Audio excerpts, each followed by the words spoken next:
Marvel की what if series अब complete होने के बाद ये फील होता है कि भाई ये कहानी पूरी तरीके से डेडिकेटेड मार्वल फैंस के लिए है। Almost more than majority of time ये कहानी कोई एक सेंट्रलाइज तरीके से ना चलने के कारण ये सम सॉर्ट ऑफ एक रीमिक्स एल्बम की तरह नजर आता है कि भाई जो एग्जिस्टिंग कहानियां थी बस उनको नए तरीके से दिखा देना, और जिसके बारे में हमें पता था उसके बारे में कोई कंप्लेंट्स नहीं है। इस पूरे एंथोलॉजी की पेसिंग बहुत ही क्विक है, फील्स लाइक कि पूरा मार्वल 1.5x स्पीड में चल रहा है। कहानी बहुत ही एक्साइटमेंट के साथ शुरू होती है कि व्हाट इफ, क्या हो अगर ऐसा होता तो, और जब कहानी खत्म होने को आती है तो लगता है कि तो क्या करें। व्हाट इफ का एनिमेशन स्टाइल एक नंबर का है, उसमें कोई कमी नहीं है, काफी खूबसूरत है, कई सारे एपिक शॉट्स हैं, बस अपनी कहानी में ही मात खा जाता है। और इसी बात को कोप करने के लिए भाई इसका एग्जांपल एक डिज्नी से ही आता है कि स्टार वॉर्स विजन एपिसोड, उनका हर एक एपिसोड 13 से 22 मिनट का बीच का है, जो कि उस एपिसोड में वो अपनी कैरेक्टर की पूरी जिंदगी दिखाने की कोशिश नहीं करते हैं। वो एक डेडिकेटेड एपिसोड उस सिनेरियो के बीच में होता है जिसके बारे में हम उस कैरेक्टर की बैडनेस को हम पता कर पाते हैं, और हर एक एपिसोड एक रिफ्रेशिंग सा एक्सपीरियंस देता है क्योंकि हर एक एपिसोड कुछ अलग ही रहता है। Just like love death and robots, कोई एक पैटर्न फॉलो करने की कोशिश नहीं करते हैं, और इसकी सबसे स्पेशल बात कि ये हैवी नजर आता है। खैर व्हाट इफ सीजन 1 में टोटल 9 एपिसोड्स हैं, और भाई धुआं तो ऐसा भी उड़ा था कि भाई यहाँ पे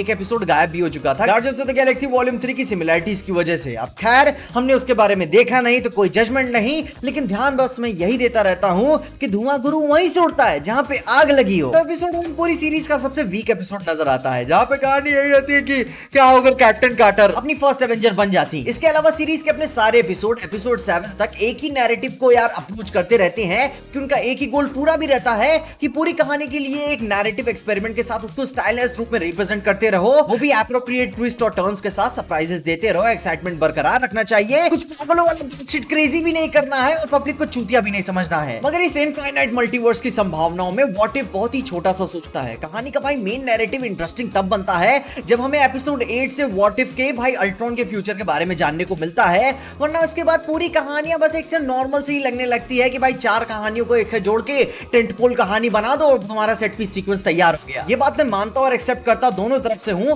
कि भाई व्हाट इफ के सारे कैरेक्टर्स वेल डिफाइंड तरीके से भाई अप्रूव नहीं किए गए हैं, मगर हाँ वो अपने पर्पस को सर्व करते हैं। क्योंकि भाई बात ये नहीं है कि आप उन्हें कितना अलग दिखा रहे हो, बात ये है कि आप उसे किस तरीके से दिखा रहे हो। क्योंकि भाई सुपर हीरो मूवीज तो सब बनाते हैं, मगर मार्वल जैसा कोई नहीं बना पाता है। What if Ultron won doctor strange lost his heart वाले एपिसोड्स क्यों इतना ज्यादा इंपैक्ट देते हैं? क्योंकि एंड में इनका पर्पस पता चलता है कि इन सारे कैरेक्टर्स का इंपैक्ट बाकी किसी भी कैरेक्टर से कहानी में बहुत बड़ा था। इस कहानी को रिकॉल करते हुए लोगों के बीच में ये आइडिया हमेशा से ही फैसिनेटिंग रहा है कि अगर चीजें कुछ दूसरी तरीके से हुई होती अपन की जिंदगी में, जस्ट लाइक कि भाई अगर क्या होता कि मैंने 10 साल पहले ढेर सारी बिटकॉइन खरीदी होती, कि क्या होता कि भाई किंग कॉन्ग मूवी में वो लड़की की जगह लड़के पे फिदा होता।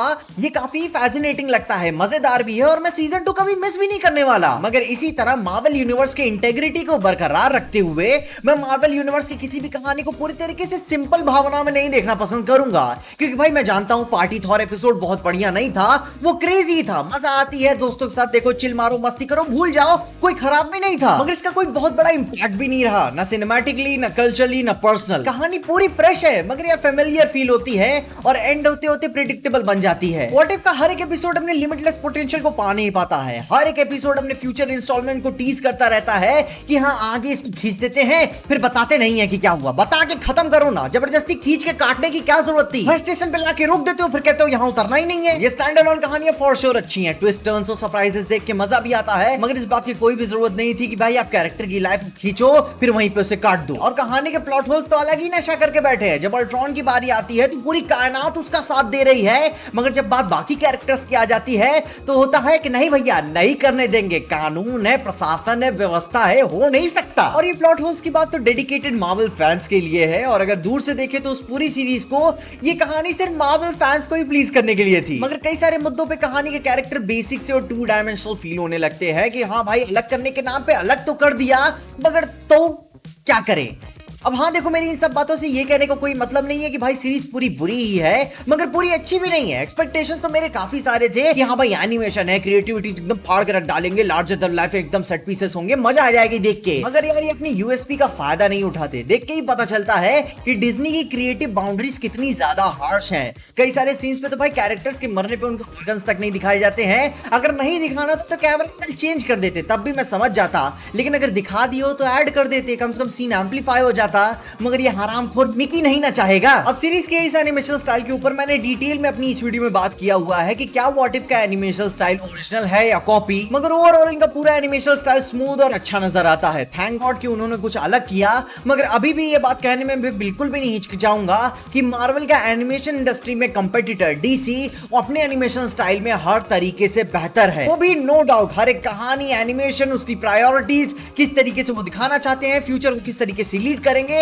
हर एस्पेक्ट में बेहतर है। और अगर मार्वल इस तरीके से डीसी के एनिमेशन ग्राउंड को छीनना चाहता है, वहां पे टॉप पे पहुंचना चाहता है, तो वह इस तरीके से नहीं पहुंच पाएगा, क्योंकि भाई कहानियों का भी सिंगल हैंडेडली कुछ मतलब होना चाहिए। अपनी फ्यूचर प्रोजेक्ट्स को प्रायोरिटी रखते हुए अभी की कहानियों को कॉम्प्रोमाइज करने का कोई मतलब नहीं है। मगर सीजन 2 के लिए अब मेरे एक्सपेक्टेशंस और कम हो चुके हैं। मतलब कि यार अब मैं समझ चुका हूं कि ये कितना हद तक आगे जा सकते हैं, कितना वायलेंस दिखा सकते हैं, क्या बाउंड्रीज ये बना ही सकते हैं अपने लिए। अपने ग्रेट विजुअल स्टाइल और एनॉर्मस मार्केटिंग के चलते भाई हमारे बीच में वो भाई हाइप तो पैदा कर ही देते हैं, मगर उन्हीं सारी चीजों को रिपीट करना जिनमें वो पहले से ही अच्छे हैं, हर बार वो काम नहीं देने वाला। फेज 3 तक की मार्वल की कहानियों ने हमें पर्सनली स्टैंड अलोन तौर से इंस्पायर किया हुआ है। अपनी हर एक स्टोरी टेलिंग और विजुअल आर्ट की वजह से हर एक कहानियां एक स्टैंड अलोन तौर से स्पेशल नजर आती हैं।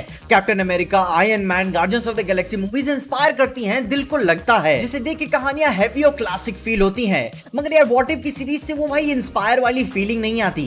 एक देख के सेंस समझ में आता है कि हाँ भाई क्रिएटर्स को एक क्रिएटिव आजादी दी गई है कि भाई कितना भी भौकाल और बड़ा कैरेक्टर क्यों ना हो, उसका चूतिया जरूर से काटा जा सकता है। मगर पूरी सीरीज अपने एक्सपेंशन के अधीन ही नजर आती है।